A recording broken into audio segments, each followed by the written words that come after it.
అందరికీ నమస్కారం. ఈ రోజున భారతీయ జనతా పార్టీ రాష్ట్ర కార్యాలయంలో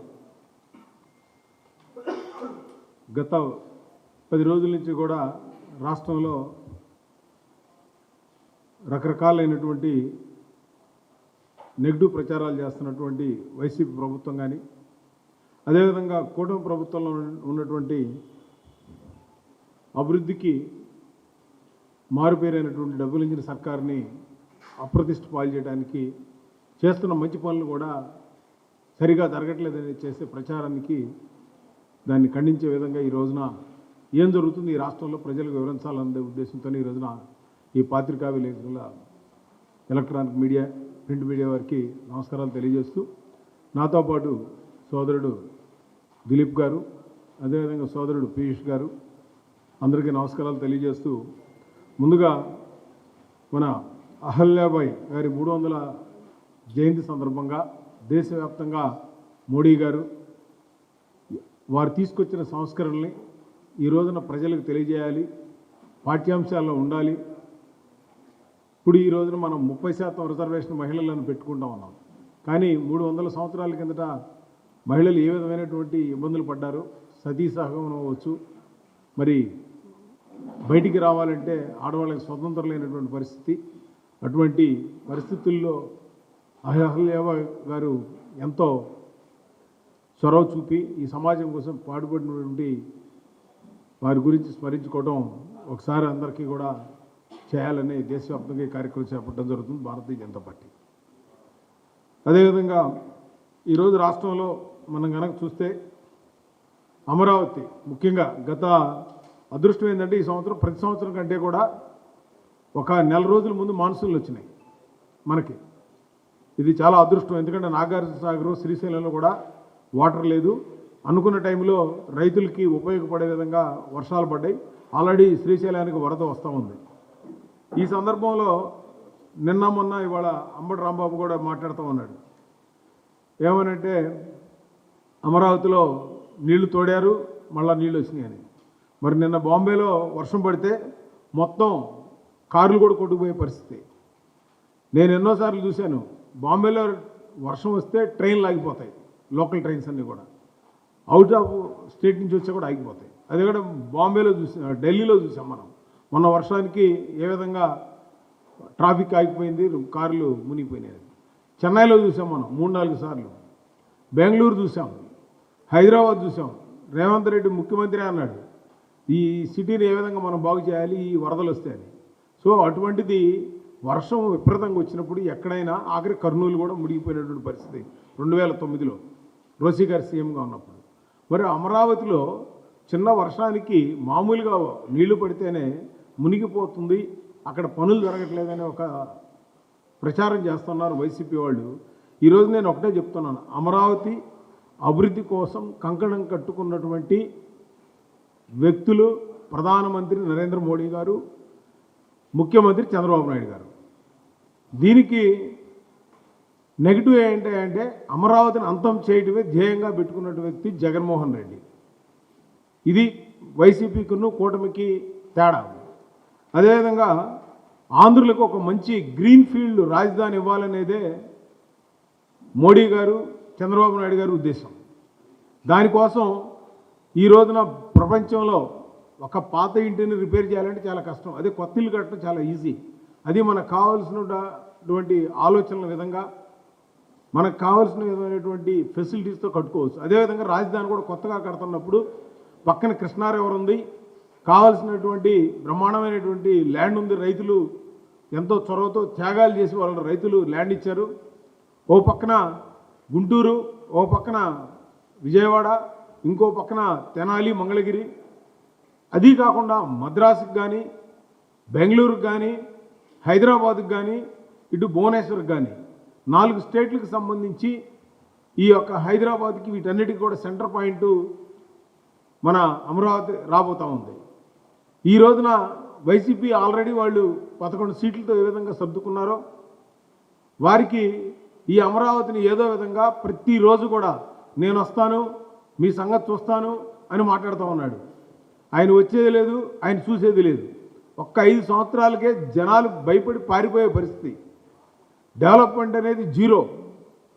నాకు కావాల్సిందల్లా ఏంటి అంటే అవినీతి సొమ్ముతో బంగళాలు కట్టుకోవటం అనేదే జగన్మోహన్ రెడ్డి ఉద్దేశం.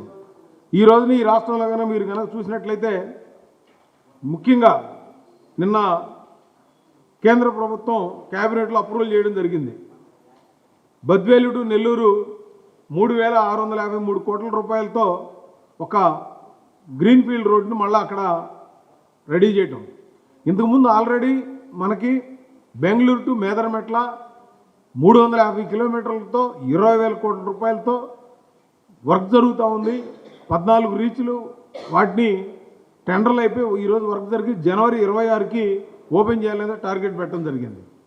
అదిగాక ఔటర్ రింగ్ రోడ్డు అమరావతికి విజయవాడ గుంటూరు దీనికి కలిపి ఒక 20,000 కోట్ల రూపాయలతో డిపిఆర్ తయారు చేయమని చెప్పి గడ్కరీ గారు చెప్పడం, దానికి సంబంధించి అక్కడ ఆ డిపిఆర్ కూడా తయారవుతూ ఉంది. ఇది కాక రాష్ట్ర ప్రభుత్వం ఇన్నర్ రింగ్ రోడ్డు కూడా ఏదైతే 2018లో పెట్టారో దాన్ని కూడా ప్లాన్ చేయడానికి ఈ రోజున నడుస్తూ ఉంది. మీరు కనుక ఒకసారి ఈ రోజున మోడీ గారు ఏ విధంగా ఈ ప్రపంచ దేశాల్లో అన్నీ కూడా జీడిపి పడిపోతూ ఉంటే మన రాష్ట్రం లేదా మన దేశం ఇవాళ అభివృద్ధి చేయడానికి మోడీ గారు ఏ విధంగా ప్రణాళికలు చేస్తున్నారనేదే ఈ రోజున రాష్ట్ర ప్రజలు తెలుసుకోవాల్సిన అవసరం ఉంది.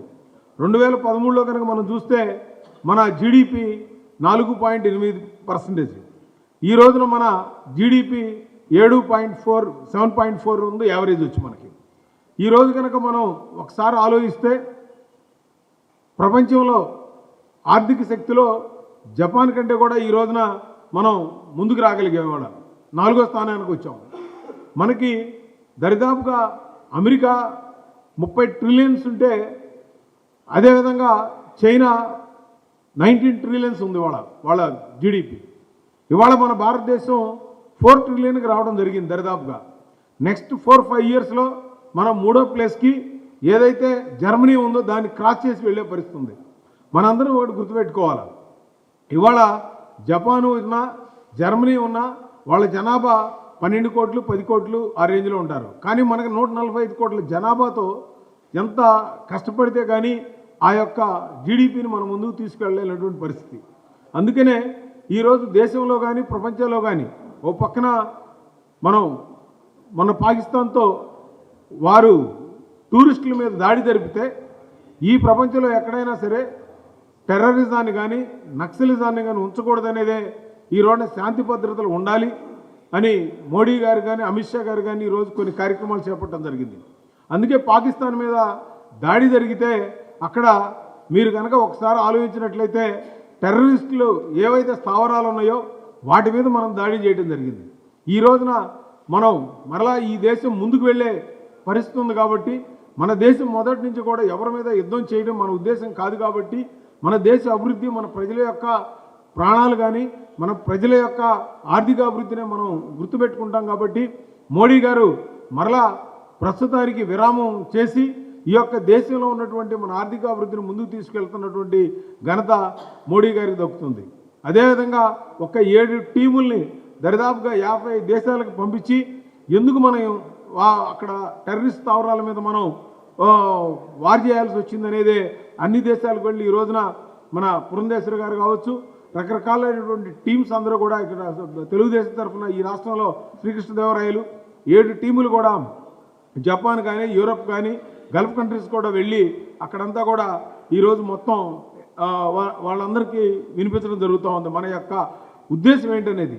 ఎందుకంటే కొంతమంది నెగిటివ్గా ప్రచారం చేసే పరిస్థితి ఉంది. మనం ఏదో యుద్ధం చేస్తా ఉన్నాం, మనం ఏదో ఆక్రమిస్తున్నాం అనేది.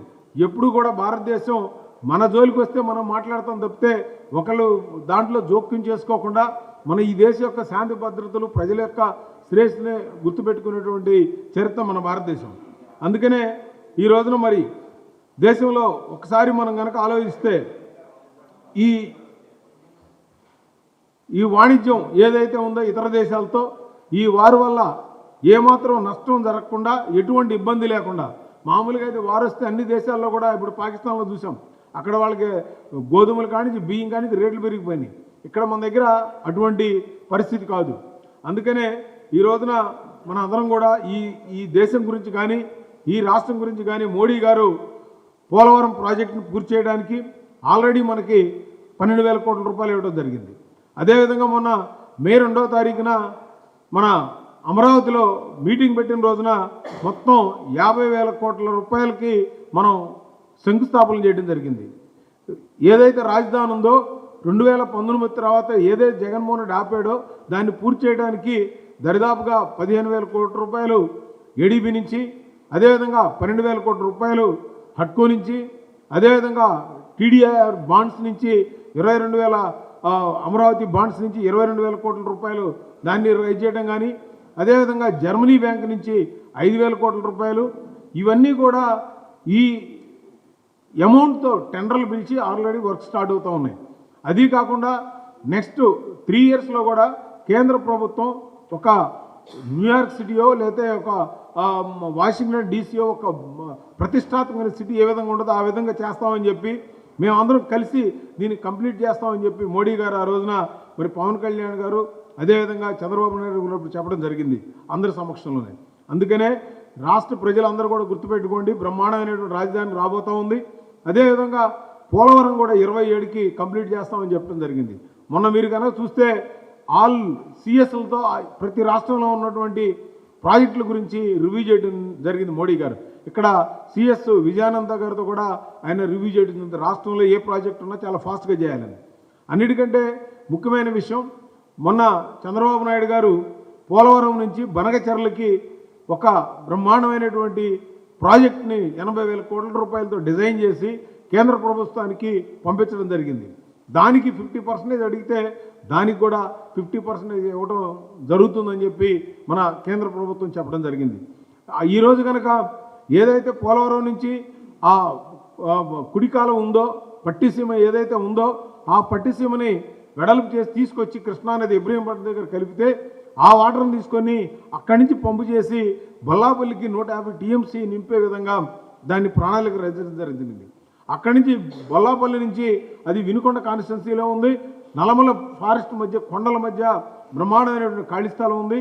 దానివల్ల ఎన్విరాన్మెంటు బాగా డెవలప్ అయ్యే అవకాశం, పక్షులు కానీ జంతువులకు కానీ ఆ వాటర్ కనుక అదంతా నింపినట్టయితే బ్రహ్మాండమైనటువంటి ఎన్విరాన్మెంట్కి ఉపయోగపడే విధంగా ఉంది.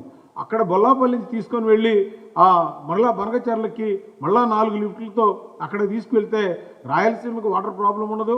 అదేవిధంగా మెయిన్ గుంటూరు పల్నాడుకి కానీ, అదేవిధంగా ప్రకాశం జిల్లా కందుకూరు, కనిగిరి, దర్శి, మార్కాపురం వీటికి ప్రాబ్లం ఉండదు. అదేవిధంగా నెల్లూరు జిల్లాలో ఉదయగిరి వాటన్నిటికీ కూడా ఆత్మకూరుకు కూడా అక్కడ దాకా వెళ్ళి పెన్నా దాకా వెళ్ళే పరిస్థితి ఉంది. ఈ వాటరు ఇటువంటి 80,000 కోట్ల రూపాయల ప్రాజెక్టును కూడా ఈ 4 సంవత్సరాల్లో పూర్తి చేయాలనేదే మరి ఆలోచనతో ఉన్నారు.